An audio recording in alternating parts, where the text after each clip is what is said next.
histoire d'en dire plus.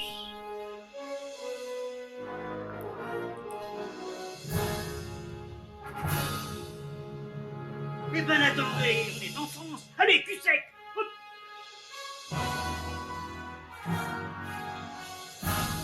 Personne ne peut le croire et pourtant c'est vrai, ils existent, ils sont là, Tarnatata. Non. Il faut qu'on pète.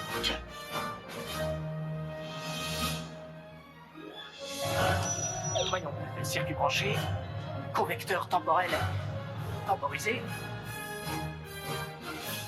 Bonjour, bienvenue sur Histoire d'en dire plus. Aujourd'hui, j'arrive avec un film produit par les frères Cohen, donc j'y arrive pas les mains vides. Réalisé par Terry Zwigoff, donc ce sera le film le plus notable. Un film que j'adore tout particulièrement et que je regarde chaque Noël, c'est mon film de Noël. Monsieur Bad Santa. C'est parti mon kiki. Alors Bad Santa, ou Très méchant Père Noël au Québec, est un film américain réalisé par Terry Zwigoff, sorti en 2003. C'est la dernière apparition de John Ritter. John Ritter qui est un acteur très connu qu'on a vu dans Kojak, dans Starsky et Hutch, dans La Croisière s'amuse, il a une carrière énorme ce type de... Il a commencé en 68 et sa carrière s'arrête en 2006, juste avant sa mort. Il fait que des voix. Sa dernière apparition, c'est dans Bad Santa. Voilà. Le film est dédié à la mémoire de ce dernier. Les frères Cohen, donc je vous l'ai dit, sont les producteurs délégués du film.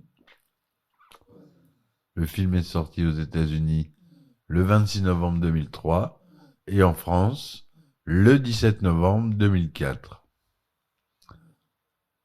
Donc, au scénario, on a Glenn Ficarra et John Reca.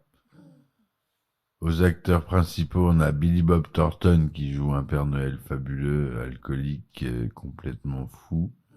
Tony Cox, personne de petite taille, black, qu'on connaît tous dans le film avec Jim Carrey. On le voit souvent dans les films Tony Cox. Si vous regardez le film, vous allez le reconnaître. Brett Kelly, Lauren Graham, Betty Mac et Bernie Mac et John Ritter. C'est produit par la Dimension Film et The Kyle Line. C'est une comédie noire, c'est du pur humour noir, j'adore. C'est pour ça que c'est un de mes films préférés. Il dure 91 minutes. Et voici le synopsis. Willy et son assistant Marcus, un nain, sont des voleurs professionnels. Chaque année, Willy obtient un boulot dans un magasin en tant que Père Noël et Marcus en tant que elfe, qui agissent la nuit pour voler, utilisant Loïs, l'ex-femme de Marcus, comme conductrice et complice. Marcus prend son rôle d'elfe très au sérieux, tandis que Willy est un alcoolique accro au sexe, incapable d'assumer convenablement ses tâches de Père Noël avec ses enfants. Avec les enfants, plutôt. Ils sont embauchés au Saguaro Square Mall, un centre commercial de Phoenix, où ils attirent l'attention de Gene, un agent de sécurité. Willy rencontre Thurman Merman, un garçon amical mais extrêmement naïf et obèse, qui croit que Willy est vraiment le Père Noël. Thurman est constamment intimidé par une bande de jeunes skateurs. Dans un bar, Willy rencontre Chou, une femme fétichiste du Père Noël, et commence une relation. Willy est harcelé par un homme dans le bar, mais Thurman intervient. Willy ramène Thurman chez lui, où il vit avec sa grand-mère affaiblie. Thurman révèle que sa mère est morte et que son père, Roger, explore les montagnes, actuellement en prison pour détournement de fonds. Willy arnaque Thurman en le laissant voler la BMW. C'est une 740 IL de Roger. Bob informe Jean qu'il a entendu Willy faire l'amour dans une loge et Jean commence à enquêter. Willy voit sa chambre d'hôtel faire l'objet d'une descente et emménage dans la maison de Thurman, pour le plus grand plaisir de ce dernier. Marcus est en colère contre Willy pour avoir profité de Thurman et déclare sa désapprobation de la dépendance sexuelle de Willy quand celui-ci fait une remarque grossière sur la grand-mère de Thurman. Jean rend visite à Roger, qui révèle indirectement que Willy habite illégalement chez Thurman. Jean rencontre Willy et Marcus au centre commercial et les emmène dans un bar. Là, il révèle qu'il a compris leur plan et leur fait du chantage pour récupérer la moitié. Le partenariat entre Willy et Marcus commence à vaciller, exacerbé lorsque Willy se présente au travail ivre et détruit le stand du Père Noël sous le regard incrédule de Marcus et Jean. Willy tente de se suicider en inhalant des gaz d'échappement d'un véhicule. Il donne à Thurman une lettre à remettre à la police, avouant ses méfaits et le plan prévu pour la veille de Noël. Willy remarque l'œil au beurre noir de Thurman et abandonne la tentative de suicide pour affronter les skateurs. Il bat leur chef, les intimidant pour les faire fuir, laissant Thurman seul. Furieux du chantage de Jean, Marcus et Loïs lui tendent un piège. Feignant d'avoir besoin de démarrer leur véhicule, Loïs heurte Jean avec la voiture et Marcus le tue par électrocution. Willy et Thurman se préparent pour les prochaines vacances avec l'aide de Chou. La veille de Noël, Willy, Marcus et Loïs cambriolent le centre commercial. Willy prend un éléphant en peluche rose que Thurman voulait pour Noël. Marcus révèle à Willy qu'il a l'intention de le tuer, là de son insouciance croissante. Au moment où Marcus s'apprête à tirer sur Willy, la police arrive en masse, informée par la lettre que Willy a donnée à Thurman. Marcus ouvre le feu et la police riposte. Willy s'enfuit. Déterminé à donner son cadeau à Thurman, il conduit la police à la maison de Thurman, ignorant les ordres des policiers. Il tire à plusieurs reprises, mais il survit. L'épilogue est raconté dans une lettre de Willy en convalescence à l'hôpital. Il exprime sa gratitude à Thurman et révèle qu'il a été innocenté du vol. La fusillade du Père Noël non armé a embarrassé la police et qu'il travaillera pour la police comme conseiller en sensibilité.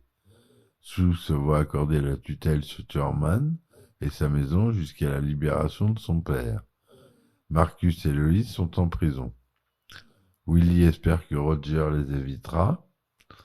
Willy termine la lettre en disant à Thurman qu'il devrait bientôt quitter l'hôpital pour être prêt à son retour, lorsque l'intimidateur en chef des skateurs harcèle de nouveau Thurman. Thurman lui résiste finalement, lui donnant un coup de pied dans l'entrejambe et en s'éloignant sur son vélo en lui faisant un doigt. Voilà comment se finit le film. Donc c'est du pur humour noir. Il y a des scènes géniales. L'intro du film est super avec la musique de Noël qui va bien. Et le Père Noël qui vomit dans une arrière-cour, dans une arrière-rue, une rue sordide de la ville. Cette scène, j'adore, et ça ouvre le film. Donc, comme je vous l'ai dit, à la réalisation, on a Terry Zwigoff, qui est pas très connu à part ce film. C'est son meilleur film. Hein. Au scénario, on a Glenn Ficarra et John Reca, qui sont souvent ensemble. À la musique, c'est David Kitté. À la photographie, Jamie Anderson. Au montage, Robert Hoffman. La production exécutive, donc, c'est les frères Cohen. Le budget est de 18 millions de dollars. C'est tourné en couleur 1,85e d'onde. Son Dolby SR 35 mm. Billy Bob Thornton, il joue Willie T. Soak. Tony Cox y joue Marcus. Brett Kelly joue l'enfant. Laurent Graham Chou. Bernie Mac, Gene Slagle. John Ritter, Bob Chipesca. Voilà, pour les acteurs assez connus. Bad Santa, le quatrième film de Terry Zwigoff, est son film le plus populaire, après Crumb et Ghost World. Le scénario original a été écrit par Glenn Ficarra et John Reca. Avant le tournage, Ethan et Joel Cohen et Zwigoff ont réécrit le scénario, mais selon les règles de la WGA, ils n'ont pas été critiqués.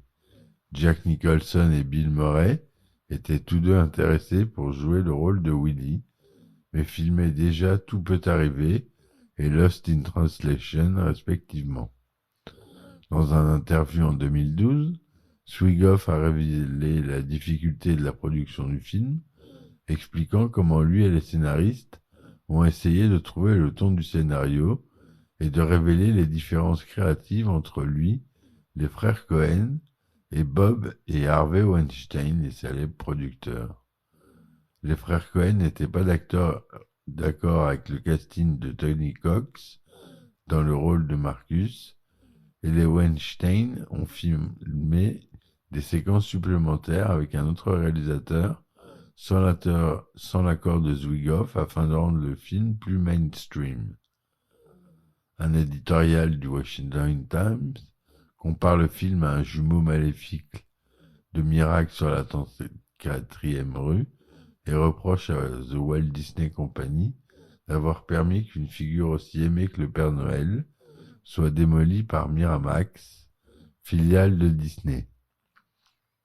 Roger Ebert, pour le Chicago Sun-Times, donne au film 3 étoiles, 5 sur 4, ce qui est une très très bonne critique. Roger Ebert, c'est un grand critique de cinéma. En ce qui concerne Rotten Tomatoes, le film obtient 78%, très bonne note sur 213 critiques, 70% sur Metacritic.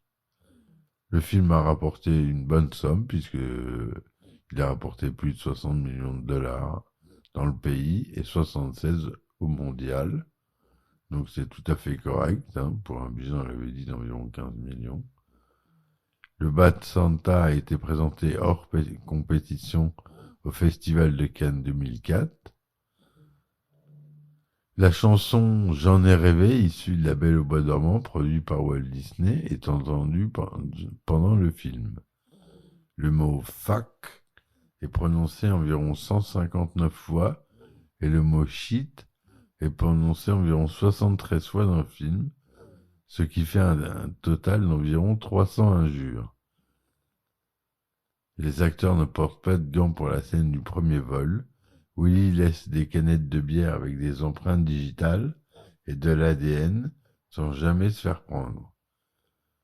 Selon son bulletin, le vrai nom du kid est Thurman Merman.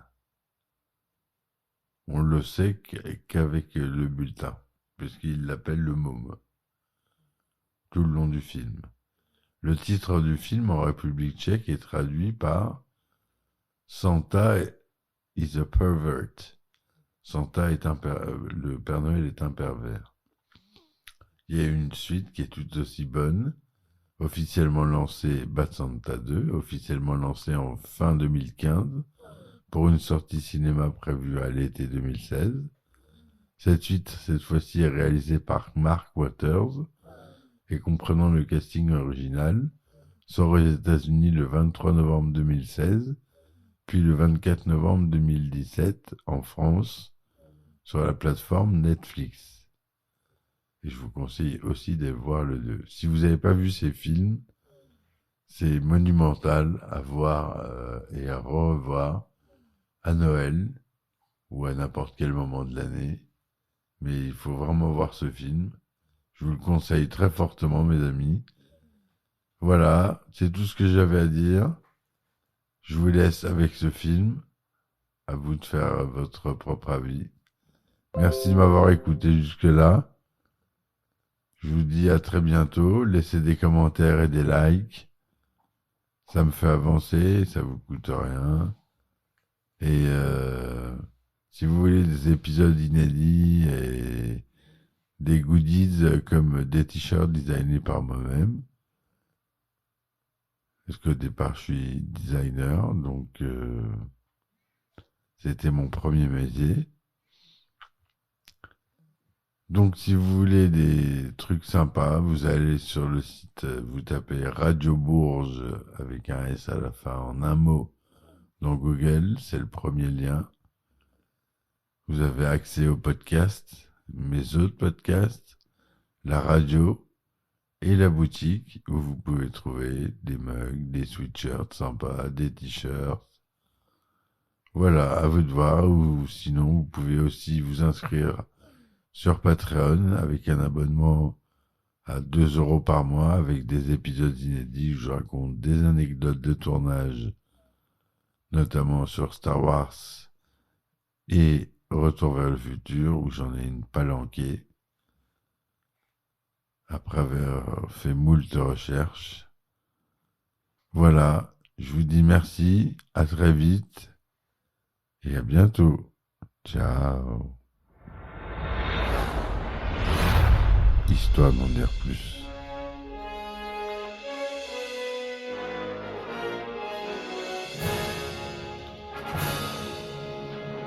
Eh ben attendez, on est en France. Allez, cul sec. Hop.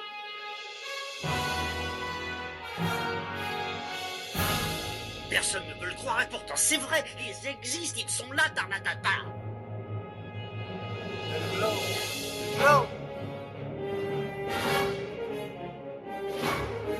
Il faut qu'on pète.